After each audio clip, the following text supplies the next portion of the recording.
राधा स्वामी दयाल की दया, राधा स्वामी सहाय। मासिक सत्संग, तारीख 13 जनवरी 1979। हजूर पुरनूर परम संत पूर्ण तनी परम तत्व आधार परम दयाल जी महाराज के प्रवचन। मौज मालिक, मौज मालिक, मौज मालिक। आप लोग सर्दी में आए हैं, यहाँ कौन सा आपको आराम मिलता है, जमीन पर सोने को मिलता है। मैं अपनी आत्मा से पूछता हूँ हमेशा कि तूने ये मकड़ी का दायरा फैलाकर इन लोगों को क्यों तकलीफ दी, इन लोगों को क्यों तकलीफ देते हो। मेलों पर लोग जाते हैं, कुंभ के मेले पर जाते तो स्नान करने हैं, कहीं मर जाते हैं, कईयों को फायदा हो जाता है, कईयों को कुछ हो जाता है। दोस्तों, मैं ब्राह्मण के घर हिंदू जाति में पैदा हुआ था। कुदरत ने कुछ जज्बा ऐसा दिया हुआ था कि मैं उस सच्चे राम को जहाँ से मैं दुनिया बनती है उसको मिलने, उसको देखने का खास मन था। क्यों था? वजूहात बहुत सी हैं, मगर असली गल ये है कि ये मेरे कर्म थे। दुनियावी बात ये थी कि एक तो हम गरीब थे, पिताजी का स्वभाव बड़ा सख्त था, जरा सी बात पर मार देते थे। उसके बाद जहाँ शादी हो गई, गैस में फंसा, फिर उसको गंभीर हो गया और उसको 7.5 साल प्रणान खान अस्पताल में रही। तो इन दुखों की वजह से भी इंसान सुख चाहता है, क्योंकि हमको यह ख्याल मिला हुआ है कि राम परमात्मा को जो याद करता है उसको उसकी तकलीफ दूर हो जाती है। इसलिए इस तरफ ख्याल मेरा गया। अपने कुछ 16-17 साल की उम्र में मैंने कुछ गलतियाँ खाई। एक दफ़ा वैश्या के पास गया वही सोबत से, एक दफ़ा 6 महीने मांस खाया, 3 दफ़ा रम पी, एक दफ़ा जुआ खेला, 1.25 रुपया हारा। कुछ वो पाप कर्म 1904 का जब प्रचार आया उस दिन मेरे दिल में यह ख्याल पैदा हुआ। तो मैं इस जज्बे के ज़ेरे असर एक विश के द्वारा दाता दयाल के चरणों में गया, इस यकीन से कि दाता दयाल मालिक के अवतार हैं। क्योंकि मैं हिंदू था, अवतारों को मानता था, और ये राधा स्वामी मत वाले भी मानते थे स्वामी जी को कि वो मालिक के कुल के अवतार हैं। इनकी बाणियां मैंने पढ़ी, इसमें सबका खंडन है। राधा स्वामी मत की किताबें पढ़ो, कबीर मत की किताबें पढ़ो। आज अफसोस है भंडारों नहीं है, शब्द मुझको याद नहीं, उसको कहा करता था, निकाल नहीं देता।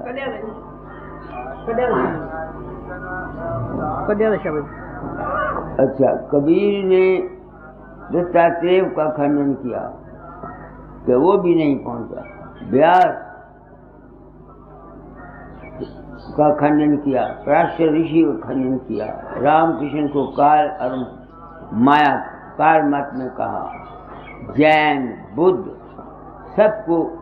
सबका खंडन था, और संत मत का मंडन था। और उन्होंने संतों के मार्ग में इस दुनिया के बनाने वाले को जालिम और निर्दयी कहा है।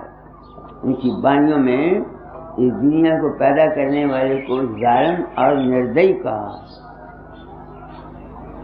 तो मैं उस परमात्मा को मिलना चाहता था जो इन राधा स्वामी मत वालों का या कबीर मत संतों का मार्ग का खुदा है, वो कहाँ है, क्या नहीं। तो उस वक्त मैंने प्रण किया था इस रास्ते सच्चा होकर चलूंगा, जो कुछ मेरा अनुभव होगा मैं संसार को बता जाऊंगा। एक तो मेरा ये कर्म है जिस वास्ते मैं ये कर्म करता हूँ। दूसरा, मेरे गुरु महाराज ने मुझको ये आज्ञा दी थी कि चोला छोड़ने से पहले शिक्षा को बदल जाना। एक, लोगों को निबल अबल अज्ञानी जीवों की मदद करना, भवसागर से पार कराना, जगत का कल्याण करना। उस सिलसिले में मैंने ये काम किया। रात को सर्दी थी, मैं सोचता था रात को अपने दिल में, फकीर चंद तुमने मकड़ी का जाला बनाया, ये आते हैं तो इनको क्या दे सकता है? मैं कौन हूँ देने वाला? मैंने जो कुछ हासिल किया वो तुम लोगों से हासिल किया। मैंने गुरु महाराज की हुक्म था बहुत सेवा करो। गुरु महाराज की सेवा की, सोने के ताज बनाए, चांदी के हुक्के बनाए, सिंहासन बनाए, कपड़े बनाए, जो कुछ मेरे में ताकत थी मैंने की। जब नहीं थी तब मैं कुछ न कर सका। तो दाता ने मुझे ये काम दिया था 1918 में, जब मैं उनको पूछना चाहता था कि वो आपका स्वामी जी का राधा मत का खुदा कहाँ है, उनका मालिक कहाँ रहता, ये मैंने तंग करता था उनको। तो उन्होंने मुझे 1918 के दिसंबर में 5 नारियल, 1 नारियल 5 पैसे और मेरे मस्तक पर तिलक लगाकर काम दिया था कि तुझको सच्चा सदगुरु सत्संगियों के रूप में मिलेगा, जो तुमको उस मंजिल तक पहुंचाएगा।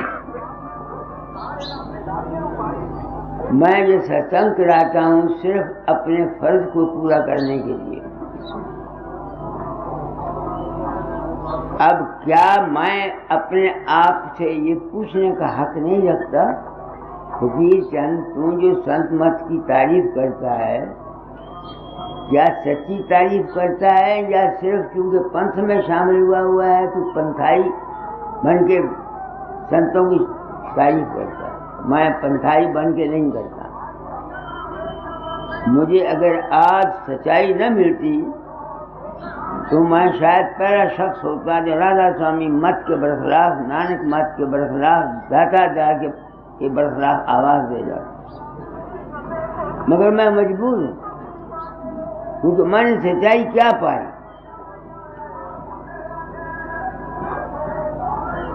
लोगों के अंतर मेरा रूप अफ्रीका, अमेरिका, कनाडा या आंध्र प्रदेश और जगह प्रकट होकर उनकी मदद करता।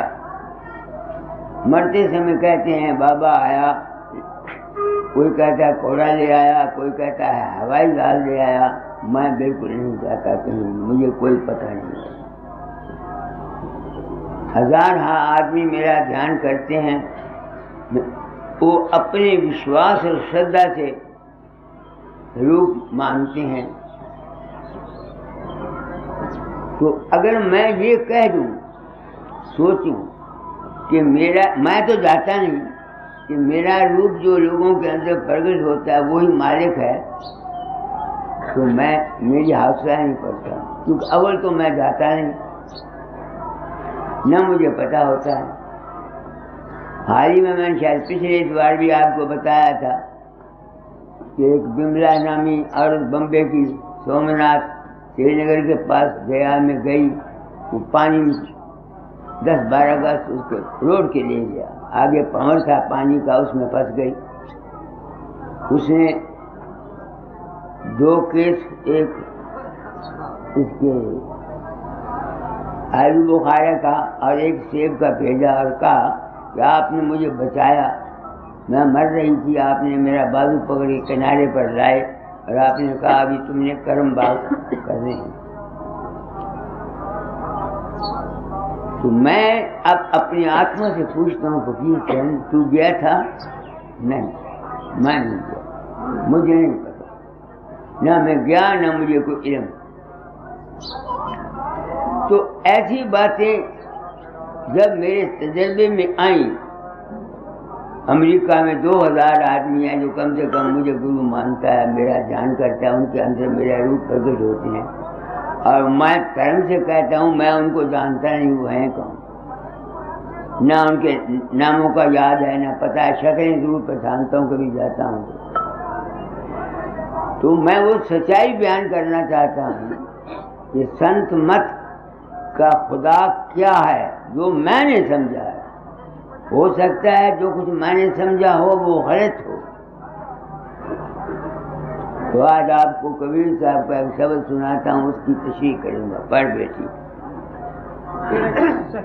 पहले नहीं तो पहले उस दिन परसों पढ़ा था। हाँ क्या है वो?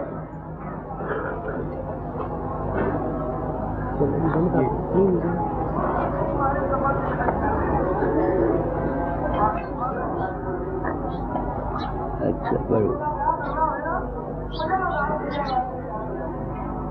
शब्द की चोट लगी है तन में, शब्द की चोट लगी है तन में, घर नहीं चैन चैन नहीं बन में, ढूंढत फिरो पीवा नहीं पावो, औषध मूर खाई गुजरावो, शब्द की चोट लगी है तन में, घर नहीं चैन चैन नहीं बन में, तुमसे वेदना हमसे रोगी, बिन दीदार क्यों जिए वियोगी, एक रंग रंगी सब नारी, ना जानो को पी की प्यारी, कहे कबीर कोई गुरमुख पावे, बिन नैनन दीदार दिखावे, शब्द की चोट लगी है तन में, घर नहीं चैन चैन नहीं बानों में। अब देखो वो कबीर कहता है शब्द की चोट अंतर में मेरे लगी, चैन नहीं आता। कोई गुरमुख हो वो मुझको बिना आंखों के उसके दर्शन कराए। अब मैं अपनी आत्मा से पूछता हूँ, कोई बिना आंखों के दर्शन कैसे होते हैं? जब मैं अपने आप को बारे वक्त बेवकूफ़ी से या सच्चाई से या गुरु की आज्ञा से संत सदगुरु वक्त कहता हूँ, तो मेरी ये ड्यूटी बनती है कि इन संतों की वाणियों के राज को खुद समझूं और दूसरों को समझा सकूं। कबीर कहता है कोई गुरुमुख मिले तो वो बगैर आंखों के दीदार करा दे। इस किस्म की वाणियों ने, संतों की वाणियों ने मुझको सारी जिंदगी पागल कर रखा और मैं इसी खबत में रहा। मैंने बसरे बगदाद में बीने सुनी, रोशनियां इतनी देखी कि रजाई ऊपर लगी हुई मकान की छत की कड़ियां गिन सकता था। उसके बाद उस वक्त की फोटो मेरे अंदर लगी हुई है। जब मैं वापस 12 साल के बाद आया बगदाद से नौकरी से अपनी नौकरी पर यहाँ, तो मैं अपने आप से को कहता हूँ, क्या मैं कामी नहीं हुआ? क्या मैं कामी नहीं हुआ? दाता ने कहा था औलाद पैदा कर। अगर तो मैं सिर्फ औलाद के लिए औरत के पास जाता तो मुझे कोई अफसोस नहीं था। मैं तो स्वाद में फंसा। गुस्सा मुझे नहीं आता था, मगर जब स्टाफ के आदमी ट्रांसपोर्टेशन में गलती खाते, एक्सीडेंट का डर होता, तो मुझे गुस्सा भी आता था स्टाफ पर। वो मैंने उनका कर्म मार नहीं की, मगर क्रोध आता था। ऐसे ही वो मैंने नाजायज पैसा नहीं कमाया, रिश्वत नहीं खाई, मगर क्या मेरे दिल में ख्वाहिश नहीं होती थी कि मेरी तरक्की हो जाए। तो इससे साबित हुआ कि सिर्फ शब्द योग जो है ये बिना नैनन के दीदार नहीं करा सकता। अगर शब्द के सुनने से, जो बसरे बगदाद में मैंने सुने, बी ने सुनी, पुरुषोत्तम दास बैठा हुआ है कि स्टेशन पर, मैं इंस्पेक्टर था, इंस्पेक्शन के लिए गया, वहाँ मुझे अब तक नज़ारा याद आता है। मुझे सारा आसमान बीन ही सुनाई देती थी और कुछ नहीं नजर आता। मगर इसके सुनने के बावजूद भी मैं कहाँ गया? मैं ज़ाहिरा मैंने कोई पाप नहीं किया, मगर काम से मैं न बचा, क्रोध से मैं न बचा, लालच से मैं न बचा। वो मैंने नाजायज लालच नहीं किया, ये ठीक है, अपने घर से बाहर नहीं गया, मगर हुआ क्या? तो मैं सोचने के लिए मजबूर हुआ कि वो क्या चीज है जिसके जानने से फिर हमको किसी दूसरी चीज की जरूरत नहीं महसूस होती। ये है आजकल सब जगह शब्द योग है, मैं भी मानता हूँ शब्द योग है। सब लोग शब्द योग करते हैं, उनसे आत्मा से पूछो कि तुम शब्द योग सुनते हुए क्या तुम में काम नहीं पैदा होता? क्या तुम में लोभ नहीं आता? क्या तुम्हें मोह नहीं आता?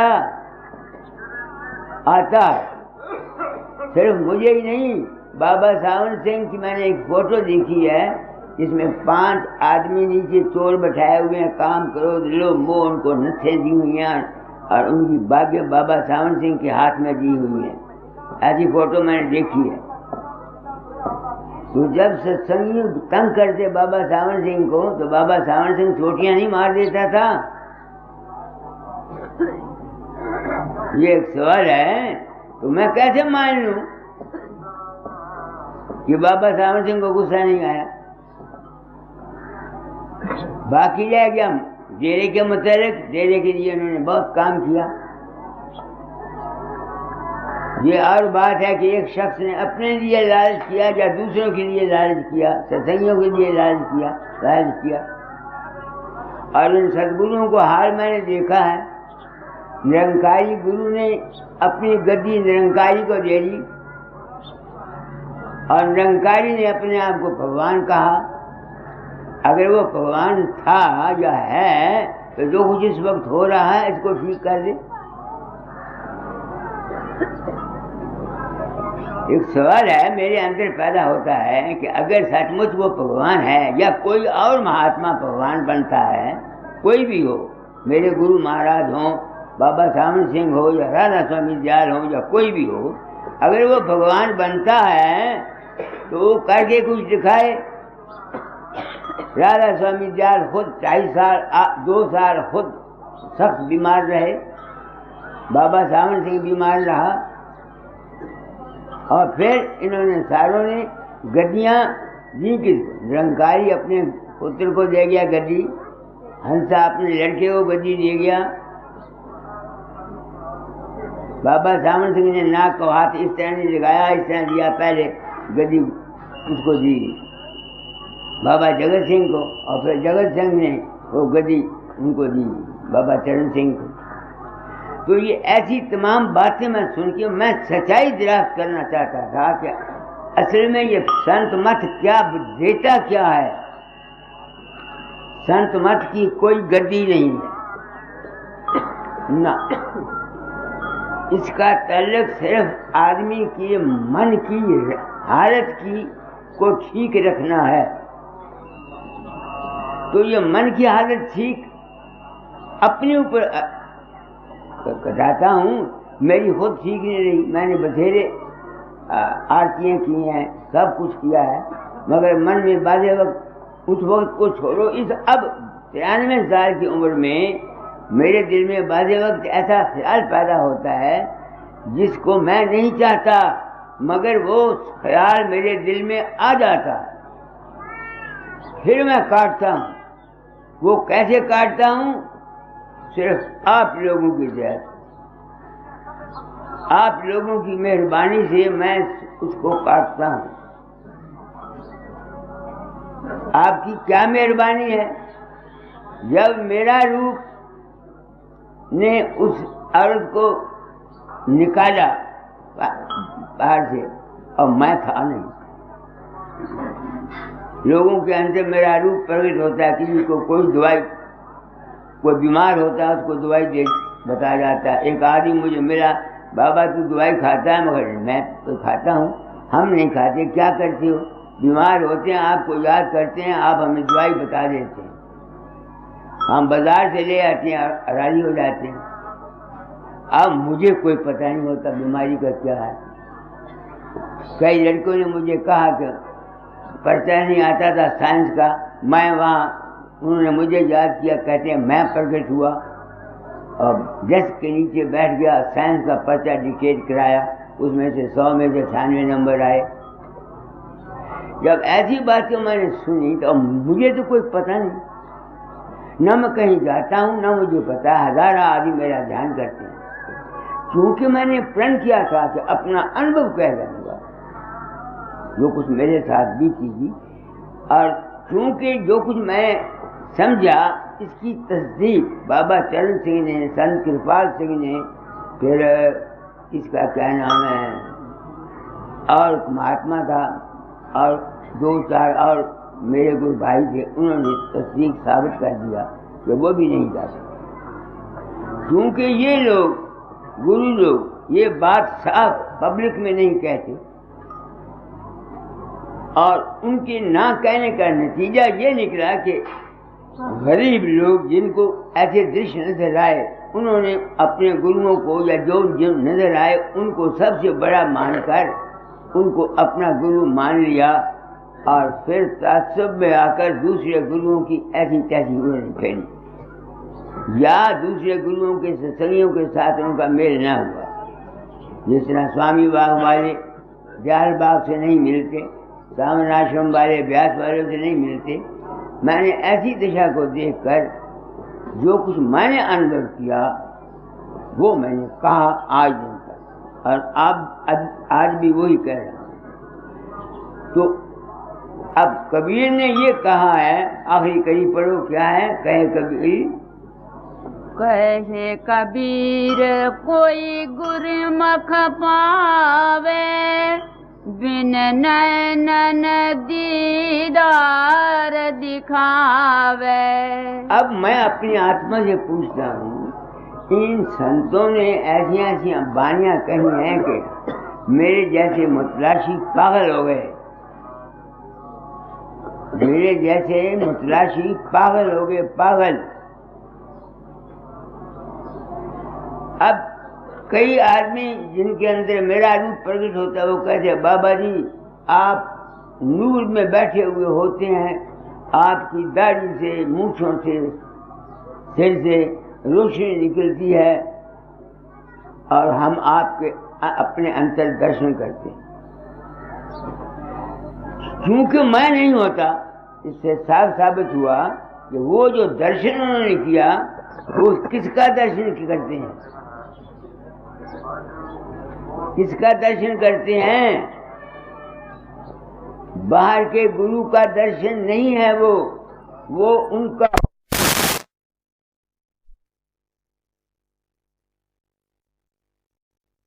कंडीशन कमरे बनाए।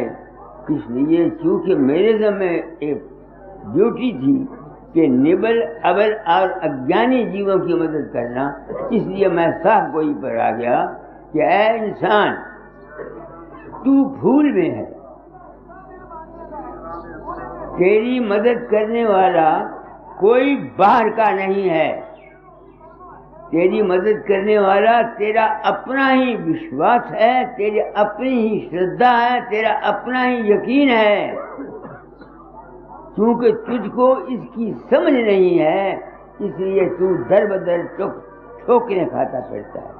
कभी ब्यास जाता है, कभी आगरे जाता है, कभी चिंतपूर्णी जाता है, कभी द्यूट सिद्ध जाता है, कभी हनुमान के मंदिर में जाता है, कभी राम के या विष्णु के मंदिर में जाके प्रार्थना करता है। कोई ताकत बाहर से नहीं आती। मैंने 93 साल की उम्र में ये अनुभव किया है अपनी जिंदगी की तजर्बे के मुताबिक। और चूंकि मेरे तजर्बे को बाबा सावन सिंह ने और बाबा चरण सिंह ने, कृपाल सिंह ने और नंदू सिंह ने और 4-5 महात्माओं ने सच्चाई बयान की, इसलिए मैं अपने आप को गलत नहीं समझता। हम लोगों को इन मजहबों ने, इन पंथों ने और इन गुरुओं ने अज्ञान में रखकर हमको लूटा है और हमको बेवकूफ बनाया। और जीव बेचारे चूंकि निबल हैं, अबल हैं, अज्ञानी हैं, उनको सच्चाई का कोई पता नहीं। इसलिए मैं ये सच्चाई की तोखना किया जाता हूँ और कहता हूँ राधा स्वामी मत वालों को, निरंकारियों को, अकालियों को, जो गुरु मत में शामिल हैं, कि अगर मैं गलत हूँ तो मेरा खंडन कर दो। मुझे कोई अफसोस नहीं, मैं कोई दावा नहीं करता। जो मेरे साथ बीती मैं वो कहता हूँ। आप देखो, कोई जोगा सिंह हुआ है, जब गुरु गोविंद सिंह साहब का वक्त था तो यहाँ होशियारपुर में आया, वो कंजरी के पास जाने लगा रात को। तो आगे लिखा हुआ है, गुरु गोविंद सिंह साहब 2 दफा गया, आगे वो खड़े थे, ऐसा जिक्र है। अब जब मेरे साथ ऐसी बीती तो मैं क्या करूं, मजबूर हूं सच कहने के लिए। एक ठेकेदार है इसमें मध्य प्रदेश में, सरदार, वो ठेके के लिए रुपया एक विधवा औरत थी उससे लेता था। विधवा औरत जो थी वो उसको अपने जाल में भी फंसाना चाहती थी, तो उसको रुपए की जरूरत थी। उसने उसको लिखा, उसने कहा तू मेरे पास आ, मैं रुपया ले जा। उसकी औरत को शक था ठेकेदार की। वो जब चलने लगा उसने कहा दादा जान तेरा राखा रहेगा। कुछ देर के बाद मुझे चिट्ठी आई, खत्म की भी उसकी औरत की भी, कि मैं वहाँ गया, एक कमरे के एक सिरे पर उस विधवा का चारपाई थी और एक सिरे पर वो थी, और वो सोया हुआ। कहता है रात को मैं 4 दफा उठ के उसकी चारपाई पर जाने लगा, ताकि बाबा फकीर खड़ा था छोटा लिए हुए डांग, उसने मुझे आगे जाने नहीं दिया। अब मैं तो था नहीं, मुझे इल्म नहीं, वो कौन था? वो ख्याल था जो उस औरत ने उसको दिया, उसका विश्वास था कि दयाल फकीर मदद करता है। हालांकि दयाल फकीर के बाप को भी पता नहीं इस बात का। तो इससे क्या साबित हुआ कि जो कुछ तुमको, मुझको, किसी को मिलता है, ये उसके अपने ही विश्वास, अपनी ही श्रद्धा, अपना ही यकीन का फल मिलता है। अगर मैं ये सच्ची बात आप लोगों को नहीं बताता और आप लोगों को अंधेरे में रखकर आप लोगों से पैसा लेता हूँ, इज्जत कराता हूँ, मान लेता हूँ, तो मैं मुजरिम हूँ। मुझे वहम आ गया। मैंने बड़े बड़े संतों की पिछली जिंदगियां देखी हैं, ये बहुत बुरी बुरी मौत मरे। कईयों को टीबी से मरे, कोई कैंसर से मरा, कोई किसी तरह से मरा। मैं सोचता हूँ कि अगर उन महात्माओं ने परमात्मा को याद किया, परमात्मा उनकी मदद करता है, तो उनको तकलीफें क्यों हुई?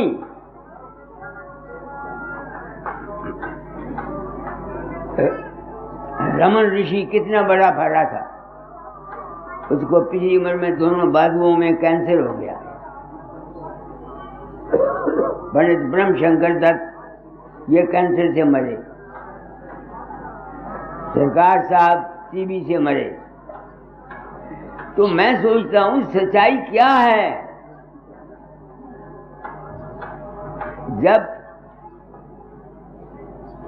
क्या उसका नाम है, यीशु मसीह जैसा जो खुदा का बेटा अपने आप को कहता था, जब वो अपने किसी कर्म की वजह से सूली पर चढ़ाया गया, तो इंसान क्या करे? खुदा को याद करने वाले गुरु अर्जन देव जी इतने भगत, इतने नेक, इतने श्रद्धालु, उनको भी तकलीफ हुई। तो फिर मैं किस नतीजे पर पहुंचा?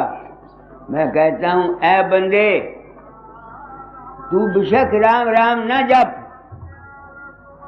सिर्फ अपने कर्म को, अपने ईमान को, अपनी नीयत को साफ रख। ये तालीम बदलना चाहता हूँ गुरु की आज्ञा के। उन्होंने कहा था चोला छोड़ने से पहले तालीम बदल जाना। दाता दयाल ने ताम बनाई। क्या अगर वो संत थे, लोग कहते हैं संत अंतर्जामी होते हैं, तो उनको पता नहीं था कि ताम उधर जाएगी? मैंने हालांकि कह दिया 1921 में दाता देवी ताम उधर जाएगी, और 16 साल के बाद उधर गई। तो मैं क्या तालीम बदलना चाहता हूँ? ऐ इंसान, इस भरोसे पर मत रहो कि तू खुदा को याद करता है। खुदा को याद करने वाले ज्यादा दुखी मैंने देखे हैं।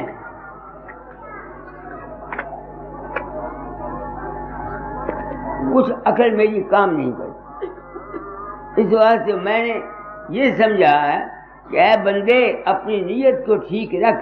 अपनी जाती जिंदगी के लिए, अपने जाती मतलब के लिए किसी रिश्तेदार को, किसी आदमी को, किसी गैर आदमी को धोखा ना दे, 420 ना कर, हेरा फेरी ना कर।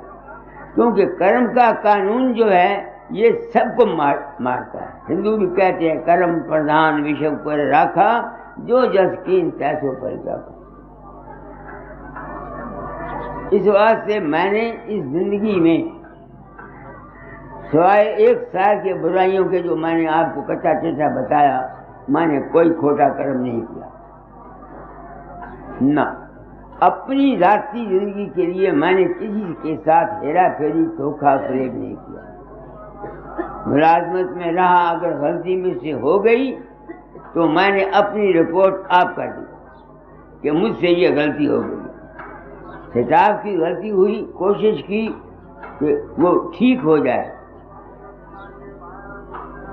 उनकी रिपोर्ट मैंने नहीं की ना। अपनी गलती अगर मुझसे हो गई तो मुझको, मैंने कोई डरा नहीं। जो कुछ मेरे साथ होगा देखा जाएगा। बथेरा कुछ मेरे साथ हुआ, मगर सच्चाई ने मुझको मेरी मदद की। तो मैं, क्योंकि मेरे में ड्यूटी है तालीम को बदल जाना, मैं तालीम को बदले जा रहा हूं। जब सूर्य शब्द योग के अभ्यासी, बड़े बड़े संत अपने कर्म के चक्कर से नहीं बच सके, तो हम और आप लाख कोशिश करें कि जो कर्म तुमने या हमने किए हुए हैं उनसे हम बच कैसे सकते हैं? कौन हमको बचा सकता है? और यही बात राधा स्वामी दयाल ने कही है, कर्म जो जो करेगा तू अंत में भोगना पड़ना। मैं नहीं चाहता कि लोग फकीर चंद को पूजें। फकीर चंद की जो बात है, अगर वो अच्छी लगती है तुमको, उस पर अमल करो, तब तुम्हारा बेड़ा पार होगा। मुझे पूजने से, मेरे मानवता मंदिर के 10 कमरे बना देने से, या मुझे 10,000 रुपया देने से, अगर तुम ये उम्मीद करो कि तुम अपने कर्म से बच जाओगे, ये बिल्कुल गलत है। जो कुछ तुमने किया है वो भुगत। जब मैं देखता हूँ बड़े बड़े संतों का क्या हाल गुजरा। मेरे गुरु महाराज थे, उनके भाई को छट्टा करते थे, अपना भी नुकसान किया, दाता का भी नुकसान किया। उन्होंने कभी शिकायत नहीं की, मगर मैं देखता हूँ कि अगर उनमें ताकत थी तो अपने भाई की हालत को बदल देते। अगर उनकी आदत थी तो अपने भाई की बदल देते। अगर क्या उनका नाम है, बाबा जामल सिंह के पास ताकत थी तो जब हजूर सामले शाह की टांग टूटी है, टांग को न तोड़ने देते। कर्म गति चारे न रटन। कोई भी हो इस दुनिया में, हमको, तुमको, संतों को, पीरों को, पैगंबरों को जो कुछ मिलता है ये हमारे अपने कर्म का फल है, खाए पिछले जन्म का, खाए इस जन्म का। इस वास्ते मैं डर गया हूँ। मैं अगर पर्दा रखता आज मैं लाखों करोड़ों रुपए का मालिक होता। जिस तरह मेरा रूप अमेरिका में या इस जगह लोगों के अंदर बड़े बड़े निक्सन के बॉडीगार्ड के अंदर प्रकट होता था, वो मेरे पास हवाई जहाज में आया। मैंने कहा भाई मैं नहीं जाता, मुझे नहीं जाता। मैं जानता हूँ कि मेरी इस साफ बयानी से मैं मंदिर को कुहाड़ी मारता हूँ। तो मैंने को मंदिर का कोई अस्पतालों का ठेका तो नहीं उठाया हुआ। जब तक तुम लोगों से पैसा आता है मैं चलाता हूँ, जब नहीं आएगा मैं उसको छोड़ दूंगा।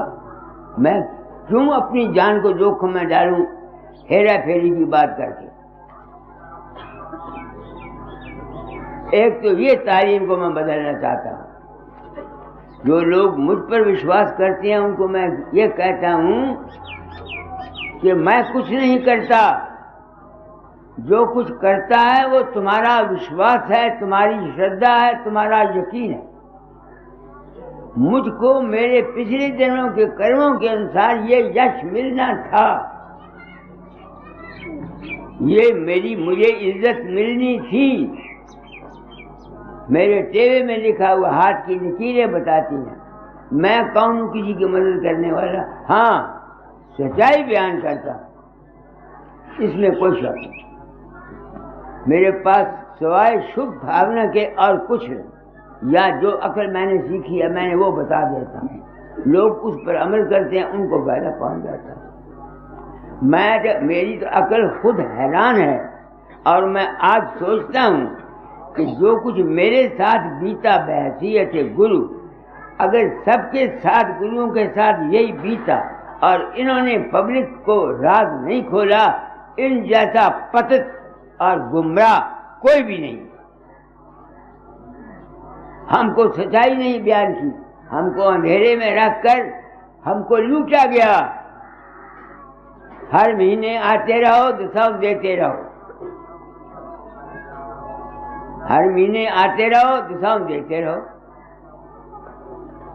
ये ठीक है, ये नहीं कि मुझे रुपए की जरूरत नहीं, मुझे भी जरूरत है, मेरा भी यह आश्रम है, मगर मैं किसी की आंखों में मिट्टी डालकर, उसको फरेब देकर, झूठ देकर, हाँ मैंने ये काम कर दिया, मैंने ये काम तुम्हारा कर दिया, मैं इस तरीके से किसी से पैसा नहीं लेना चाहता। मंदिर को लगे आग जले या रहे, मैं अपनी आत्मा को साफ रख के जाना चाहता हूँ।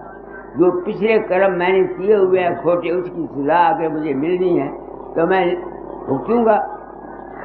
मैं कौन हूँ जो ये कहूँगा मैं नहीं भुगतता, जब बड़े बड़े संत भुगत गए। कोई दुनिया ने संत मत को नहीं समझा, हम गुरुओं ने ऐसे पेशदार लफ्ज बयान कर करके लोगों को अपने पीछे लगाया। मैं इस वास्ते दुनिया में प्रकट हुआ हूँ अनामी धाम से। ये नहीं कि मैं ही अनामी धाम से आया हूँ, हम सब अनामी धाम से आए।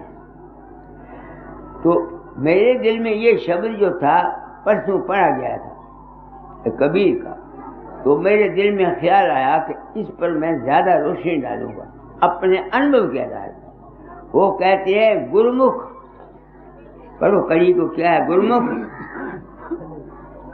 कहे कबीर कोई गुरमुख पावे, कहे कबीर कोई गुरमुख पावे, बिन नैनन दीदार दिखावे। अब ये मेरे दिल में सवाल आता बार बार, अभी नहीं किया कि मैं भाई बिना नैनन दीदार क्या होता है? जो कुछ हम बाहर देखते हैं ये तो आंखें खुली देखते हैं, जो कुछ अपने अंतर देखते हैं, नजारे देखते हैं, गुरु का रूप देखते हैं, वो अंतर की आंखों से देखते हैं, वो हम अंतर की आंखों से देखते हैं। आज तुम्हारे अंदर तुम्हारे गुरु का रूप प्रकट हो गया, तुम खुशी में समाते हो, बहुत खुश होते। कोई बात गुरु ने कह दी वो पूरी होगी, आप बहुत खुश होती। मैं कैसे मानूं गुरु के कहे के साथ जो होना होता है वो स्वभाव किसी संत के मुंह से निकलता है। मैं हौसले से कहता हूं, अगर मैं गलत हूं तो मौजूदा महात्मा हर पंथ वाले मेरा खंडन कर दें, मुझे कोई अफसोस नहीं। कोई गुरु किसी को कुछ नहीं दे सकता। जो कुछ तुमको मिलना है, मुझको मिलना है, वो मेरा अपना ही यकीन है, मेरा अपना ही कर्म है, मेरी अपनी ही नीयत है। इसी एक बात को पर्दे में रख करके इंसानी नस्ल बच गई। तुम देखो अलीगढ़ में क्या हुआ, हिंदू मुसलमानों का सवाल, पार्टीशन में क्या हुआ, न तो कोई मोहम्मद बाहर से आया, ना कोई सत श्री अकाल आया, ना कोई हनुमान आया। हमने मुसलमानों ने या अली कह के हिंदुओं के सिर काटे, और हिंदुओं और सिखों ने सत श्री अकाल कह करके और बजरंग बली कह के मुसलमानों के सिर काटे। इस दशा को देखकर संत मत जाहिर हुआ, मगर जो संत मत के पैरोकार थे इन्होंने उस राज को तो खोला नहीं, अपने अलग-अलग सबने डेरे बना लिए और अपने आप को भगवान कह करके दूसरों के दिलों को दुखाया उन्होंने। अब मैं अपनी आत्मा से पूछता हूँ, फकीर चंद, तू इन वाणियों की तशरीह करता है, तेरे पास क्या सबूत है? मालिक का दीदार क्या है? या रोशनी या प्रकाश? आदमी की शक्ल तो मुझे यकीन हो गया कि कोई नहीं। लोग मुझे देखते हैं अपने अंतर पद्म के फूल पर बैठा हुआ, रोशनी में देखा हुआ, मेरी दाढ़ी से, मुंह से, सिर के बालों से बिजली की रोशनी निकलती है, और मेरे बाप को पता नहीं, मैं नहीं जाता, मुझे कोई पता नहीं। आप लोगों का जी करे मेरे सत्संग में आया करो, आप लोगों का जी ना करे मत आया करो। मैं किसी को बुलाने नहीं जाता, मैं तो अपने कर्मों का मारा हुआ हूँ। दाता दार के पास गया था, इन संतों की बानियां ज़्यादा पड़ी, तबीयत घबराती थी। आप सोचो, तुम सिख हो, अगर मैं कोई आदमी गुरु नानक साहब के बरखलाफ, गुरु बरखलाफ कहो, तुम लोग अपनी कृपान से उसका सिर काटोगे। मुसलमानों को कहो मोहम्मद के बरखलाफ या कुरान शरीफ के बरखलाफ, वो तुम्हारा सिर काटेंगे। मैं था हिंदू ब्राह्मण, मैंने एक खंडन सुना, बर्दाश्त नहीं होता था, तो दाता पर विश्वास मेरा नहीं गया, अपने गुरु महाराज पर विश्वास मेरा नहीं गया, वो नहीं टूटा। मगर ये जो कुछ वाणियों में लिखा हुआ था इसकी समझ नहीं आती थी, तो मैं उस समझने के लिए सेवा की, प्रेम किया, मोहब्बत की। दाता दयाल ने ये काम मुझको दिया था, सिर्फ मुझको असलियत, सच्चाई, हकीकत और शांति को हासिल करने के लिए। मैं ना गुरु हूँ, न महात्मा हूँ और न चेला हूँ अब, और ना मैं कुछ हूँ। मैं तुम्हारी तरह एक इंसान हूँ। सिर्फ मुझे समझ आ गई। क्या समझ आ गई? कि जो कुछ किसी के अंदर प्रकट होता है वो सजेशन एंड इम्प्रेशन है, जो उसके दिमाग पर पढ़ने से, सुनने से, किसी की बातें सुनने से, छूने से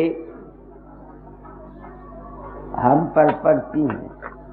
कौन हिंदू है जो ये इसी वास्ते राधा स्वामी मत वालों को, कबीर मत वालों को, ये ऊंची जात वाले हिंदू जो हैं ये गाली निकाला करते थे। ये गाली निकाला करते थे, गाली राधा स्वामी मत वालों को और कबीर साहब को। मेरे पास वशिष्ठ आता, वो कई दफा मुझे कहता कबीर को क्या पता, अनपढ़ है। और मैं ये जानता हूँ जो कुछ कबीर कह गया उसे कोई और कह नहीं गया, मगर कह इस तरह गया कि किसी की समझ में नहीं आया। अब बताओ, ये यहाँ लिखा हुआ है, जो शब्द आपने सुना है, कहना गुरमुख है कोई बिन नैनन दीदार दिखावे। अब मैं अपने आप से पूछता हूँ, फकीर चंद खुशियों को मरेगा अगर संतों का नाजायज तू पक्ष करेगा? मैं पक्ष नहीं करता, ना संतों का और ना किसी का। बिल्कुल जो सच्चाई मेरी समझ में आएगी। बाहर में सब कुछ हम आंखों से देखते हैं, अंतर में जो कुछ हम देखते हैं वो अंतर की आंखें देखते हैं। तो फिर मालिक का दीदार कौन हुआ? उस मालिक के दीदार का पता मुझे तुम लोगों से मिला। जब तुमने कहा मुझको कि मेरा रूप तुम्हारी मदद करता है, मरते समय ले जाता है, जागृत में मदद करता है, दरिया से बताता है, ये करता है वो, और मैं नहीं होता, तो मुझे यकीन हो गया कि जिस तरह लोगों के अंदर मेरा रूप प्रकट होता है, मैं नहीं होता, जो कुछ मेरे अंदर प्रकट होता है वो भी असल में नहीं होता, वो भी सिर्फ मेरा सजेशन और इम्प्रेशन है आप मेरे अपने दिमाग का। ये ख्याल मुझको आया। जब ये ख्याल मुझको आता है तो फिर मैं आप उस मालिक को मिलने के लिए जी चाहता है तो क्या करता हूँ? अपने अंतर रूप, रंग, ख्याल, विचार सब छोड़ जाता हूँ। ना कोई रूप की तरफ मेरी तवज्जो जाती है, क्योंकि पता लग गया ना, जब मैं नहीं किसी के अंदर जाता, मेरा रूप लोगों की मदद करता है, तो दातादार भी मेरे अंदर नहीं आते थे। वो मेरा अपना विश्वास था, मेरा अपना ख्याल था, और उसी चक्कर में मैंने अपनी उम्र का बहुत सा हिस्सा को काटा। मगर दातादार ने किताबों में, इशारे में तो मुझे बहुत कुछ कह दिया, जुबानी कभी नहीं कहा कि फकीर चंद मैं तेरे अंदर 1905 में नहीं दाखिल हुआ, ये मुझे नहीं कहा। आखिरी सत्संग में वो कह गए कि वे लोग कहते हैं मैं वहां जाता हूं, मैं कहीं नहीं जाता, मगर पहले मुझे नहीं कहा। क्यों नहीं कहा? क्योंकि उनकी धाम थी, साफ कहने से पैसा कोई नहीं देता। लोगों को अंधेरे में रखो, तुमको पैसा देंगे, मुझे कौन देता है पैसा? तो खबर नहीं कैसे इंतजाम करता है कुदरत, मुझे तो पता नहीं। तो मेरे जैसे आदमी को साफ देने का पैसा कौन देगा? कोई भी नहीं देता। मगर बिना नैना के दीदार क्या हुआ? वो दीदार है क्या? जब से तुम लोगों से सुना कि मैं तुम्हारे अंदर जाता हूं, तो मुझे यकीन हो गया कि मैं तो होता नहीं, वो उनका अपना ही ख्याल है। तो मैं अपने, मेरे अंदर भी जो कुछ पैदा होता है वो मेरा अपना ख्याल है, मैं उसको छोड़ जाता हूँ। जब छोड़ जाता हूँ आगे रहता है प्रकाश और शब्द। अब जब मैं प्रकाश और शब्द में होता हूँ तो प्रकाश को देखने वाला और है, शब्द को सुनने वाली और चीज है। उसकी तलाश करता हूँ जो मेरे अंतर प्रकाश को देखती है और शब्द को सुनती है। कभी 2 महीने के बाद या कभी दूसरे दिन, कभी जब मौका मिलता है, जब मैं उस प्रकाश से को और शब्द को छोड़ जाता हूँ, मैं क्या हो जाता हूँ? मैं क्या हो जाता हूँ? मुझे तो ये पता नहीं होता कि मैं हूं भी या नहीं। ये मेरी जिंदगी का अपना अनुभव है, दावा मैं किसी बात का नहीं करता। मेरा कर्म भोग है, गुरु की हुक्म है। आप आ जाते हैं, आपका एहसान मानता हूं। आप आ जाते हैं, मैं आप लोगों का एहसान मानता हूं। संत मत का अधिकारी है कौन? मेरे पास जितने आदमी आते हैं, किसी के पास बेटा नहीं है, वो पुत्र मांगता है। किसी के पास लड़की की शादी नहीं, वो ये मांगता है। अपनी अपनी दुनिया। ये संत मत सब दुनिया के लिए नहीं है, ये तो खास खास आदमियों के लिए है जो इस रास्ते पर चलने वाले हैं। हाँ, इससे एक फायदा ये है कि अगर इसकी सच्चाई पता लग जाए तो हमारा मजहबी तासब दूर हो सकता है। तुम्हारी मर्जी है तुम राम कृष्ण को पूजो, तुम्हारी मर्जी है तुम देवी को पूजो, तुम्हारी मर्जी है गुरु को पूजो, तुम्हारी मर्जी जिसको मर्जी पूजो। वो जिसको तुम पूजते हो वो तुम अपने आप को पूजते हो। जिसको तुम पूजते हो तुम अपने आप को पूजते हो। लोग जो मुझे पूजते हैं, मेरा ध्यान करते हैं, मैं तो जाता नहीं, मेरा तो ध्यान करता हूँ, होता नहीं। वो अपने ही मन को पूजते हैं मेरे रूप द्वारा। इतना फर्क है। तो फिर अब मालिक क्या निकला जिसका मुझे इंतजार होता है? ये वो हालत है जहां न मैं है और न तू है।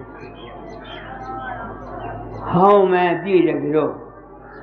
न वहाँ राम है, न कृष्ण है, न देवी है, न देवता है, न वहाँ नाम है, न वहाँ अनामी है।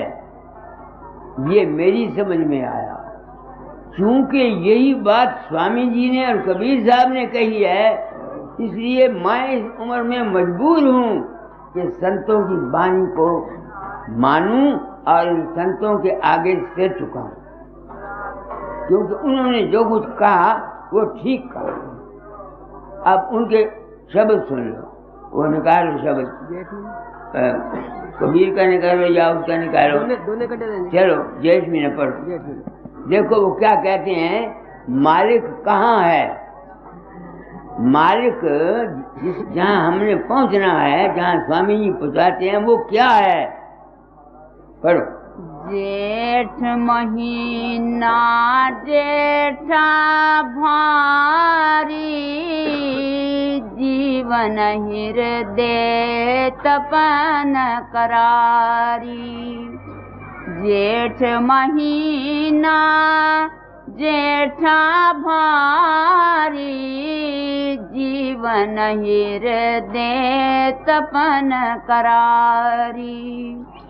संत दयाल जीव हितकारी, भेद कहें अब निज कर भारी। लखी खालिक मखलूक न खिलकत, करता कारण काज न दिक्कत। वो कहते हैं, स्वामी जी कहते हैं, जहाँ हमारा असली घर है, जहाँ से हम आए हैं, हमारे अंदर कुदरती जज्बा है उस अवस्था को हासिल करने का। वो अवस्था क्या है? वो कहते हैं न वहाँ खालिक है, न वहाँ खलकत है। आगे, करता कारण काज न दिक्कत, दृष्टा दृष्टि नहीं कुछ दरसत। न वहाँ कोई नजर आती है कोई चीज, दृष्टा देखने वाला कोई नहीं, जो चीज देखी जाती है वो कोई वो नहीं, और देखना नहीं। ये है मालिक जहाँ से हम आए हैं संतों के मुताबिक। और वो जिस बात को मैंने ढूंढने के लिए उम्र खो दी, वो मैंने सबूत दे दिया कि ये ज्ञान मुझको आप लोगों से मिला। इसी वास्ते इस मेरी पिछली उम्र में मैं आप लोगों को अपना सच्चा सद्गुरु मानकर आप लोगों को नमस्कार करता। एक मैं ही नहीं करता, कबीर भी कर गया। कबीर कहता है शिष्य में गुरु को, ये जाने सबको, गुरु निवेश शिष्य को कोई विरला ही हो। जब मैं ये कहता हूँ कि भाई मैं आप लोगों को अपना सदगुरु मान के नमस्कार करता हूँ, तो उसके सबूत में मैं कबीर साहब की बानी पेश करता हूँ। दूसरी, सिख मत के गुरु जो थे, संगत को पंखा चोला करते थे, उनकी सेवा किया करते थे। क्यों? वो जानते थे कि असलियत क्या है। ये गुरु सब जानते हैं कि असलियत क्या है, मगर पब्लिक को साफ बयानी नहीं करते। क्यों नहीं करते? एक पब्लिक को इस साफ बयानी की जरूरत नहीं है, और अगर कर दें तो महाराज ठहुआ नहीं, पैसा नहीं आता, कोई देता नहीं। ऐसी ऐसी रोचक और भयानक बातें इन्होंने बनाई हैं। स्वामी जी ने नहीं बनाई, कबीर ने नहीं बनाई, जो उनके आगे पैरोकार हुए उन्होंने बनाई। नाम ले जाओ जी, अंत में तुमको गुरु आके ले जाएगा, ये लिखा हुआ। अब लोग इस एक ख्याल से पंथ में शामिल हो गए। कौन ले जाता है? लोग मरते हैं, वो कहते हैं बाबा आया, बाबे के बाप को पता नहीं कौन मर गया। ये जितना खेल है सब धोखे का खेल है। हम लोग धोखे को पसंद करते हैं। स्वामी जी ने भी एक शब्द में लिखा है,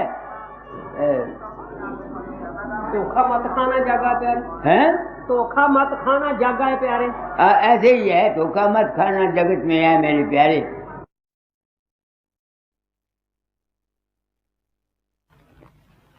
कल उनको देते हैं, वो क्या नाम है, सारा देते आगे।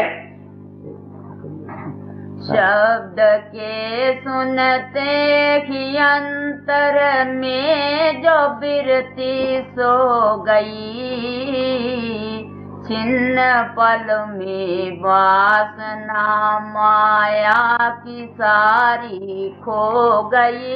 ये है माया का जज्बा छूट गया। मेरा तो गुरु की दया से काम किया था, आप लोगों ने छुड़ा दिया, आप लोगों ने छुड़ा लिया। अब मेरे मन के अंदर कई दफा ऐसे ख्यालात उठते हैं जिनको मैं नहीं चाहता, मगर इस ज्ञान से कि ये कल्पना है, माया है, कुछ नहीं, मैं इसको काट देता हूँ। इसका असर मुझ पर नहीं जाएगा। करना ज्ञानी के प्रारंभ कर्म न हो। दुनिया ने ये समझा ज्ञानी के पिछले कर्म किए हुए वो भी माफ हो गए, ये दूसरी बात है। ज्ञानी के आइंदा कर्म नहीं बनेंगे, ये तो मैं मानता हूँ, पिछले भी हमें भोगने पड़ते हैं। कोई भी हो, राम हो, कृष्ण हो, देवी हो, देवता, कोई भी हो, सबको भोगने पड़ते हैं। आगे राधा स्वामी राधा स्वामी राधा स्वामी राग को गा रहा हूँ, धन्य मैं करता हूँ अपने भाग को। अब तुम ये समझो मुंह से रहा स्वामी रहा, मुंह से रहा स्वामी रहा, स्वामी कहना पहली जमात के लिए कोई सब आगे पढ़ाते हैं। ये सुरत का शब्द में रह होते हैं, या सुरत का अपने आप को ये यकीन कर लेना कि मैं उस मालिक की अंश हूँ। इस यकीन का हमेशा रहना ही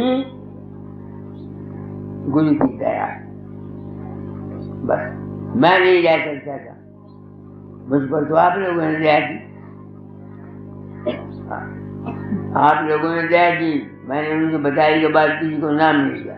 मैंने जुबानी बात कहता हूँ, मैं इसी को नाम समझता हूँ। मैंने अंदर बाहर के औरतों को या मर्दों को नाम नहीं दिया ना।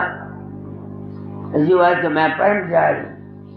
पिछले गुरु जितने गुजरे हैं, ये 4 गुजरे, मैं परम चाह हूँ। उन्होंने सिर्फ अधिकारी को बात बताई, जो अधिकारी था। मैं ऐसा बेवकूफ हूँ, छठी दिए जाता हूँ। जिसकी किस्मत में हो समझे, जिसकी किस्मत में हो ना समझे। मैं क्या करूं? समझ के मेरी मतलब नहीं। तो जब ये मंजिल तय हो जाती है तो क्या हो जाता है? मैं अपने आप से पूछता हूँ, वो जिंदगी में रहता हुआ जिंदगी के खेलों में फंसता नहीं। खेलता है खेल मगर फंसता नहीं, इसी का नाम है जीवन मुक्त अवस्था। संसार के खेलों में ना फंसना। एक बाहर का संसार है, हमारे अंतर का संस्कार है जो हम मन में सोचते हैं, उन खेलों में ना फंसना ही जीवन मुक्त अवस्था है। यही ज्ञानियों की है, यही बुद्धों की है, यही संतों की है, कोई फर्क नहीं। तरीके रहता है, कोई किसी जी के हासिल करता है, किसी जी के हासिल करता है, किसी जी के हासिल करता है। सबके लिए नाम नहीं, झूठ बात। मेरा भाई छोटा राजदार साथ में पढ़ता था, मेरी तरफ देख के नाम ले आया। दादा ने कहा तुमने नाम जपना नहीं, ना बिल्कुल नहीं जपना। क्या करना तेरे वास्ते? Work mean life, life mean work. 16 घंटे काम करो, 6 घंटे सो, 1 घंटा सो, आजाद हुई के लिए 1 घंटे शाम को। नन मैट्रिक लड़का था, राय साहब का खिताब पाया, क्या मैनेजर ऑफ दी रेलवे, भारतीय रेलवे में का वहां रहा। किसी बात की कमी नहीं, किसी उम्र में सन्यासी हो गया। तो मेरे कहने का मतलब ये है, आज ये आए हुए थे मान साहब बारह, तो मैंने मान साहब को अपनी पोजीशन पूरी करनी। कोई बात अपनी नीयत से इनको अपने पीछे लगाने की जरूरत को महसूस नहीं किया, बिल्कुल। तो एक ही बात समझ में आई है सारी जिंदगी के बाद, तो फकीर चंद सिर्फ अपनी नीयत को साफ कर, अपनी जाति गर्ज के लिए किसी के साथ छेड़खानी न कर, जाति गर्ज के लिए। इससे ज्यादा मेरी समझ में कुछ नहीं आया। एक मारे का जिस रूप सगल स्वरूप में मानो, निर्गुण में मानो, असली वो शब्द है या प्रकाश है, बल्कि उससे भी परे वो जात है। मुसलमानों ने इसको ला ला इल्लल्लाह कह दिया, हमारे हिंदुओं ने इसको राम कह दिया, किसी ने कुछ कह दिया। तो बीर साहब ने राम ही कहा, मगर राम के 4 हिस्से कर दिए। एक राम से उसका बेटा, एक राम का स्कर्ट में लेटा, एक राम का सगल गुजारा, एक राम रहे सबसे न्यारा। संत जो होते हैं वो उस राम को पूछते हैं, उस सबसे न्यारा संत जो होते हैं, जो संत बन जाता आदमी, तो वो उस नाम को पूछता है, उस राम को जो सबसे न्यारा है। चौथा पद 3 चौथा पद 3। आज मैंने बहुत कुछ कह दिया, आप लोग आए हो। मैं बच्चों बहुत महसूस करता हूँ, दाता से प्रार्थना करता हूँ, दाता तूने मुझे ये काम दिया था, ये बेचारे किसी हो तो मेरे पास आते हैं, तू या तो मुझे काम नहीं देता, ये लोग ना आते मेरे पास, अब आते हैं तो इसकी जिम्मेवारी तू ले। मैं क्या करूँ, मैं क्या करूँ? दर्द मेरे पास नहीं है बच्चा तो मैं तुमको बांटूं? हाँ, मेरे पास शुभ भावना है, दिल देता हूँ तुमको, सबको ऐसे दिल से चाहता हूँ जिस गर्ज के लिए तुम मेरे पास आते हो तुम्हारी वो गर्ज पूरी हो जाए। सबको राय आरती करो।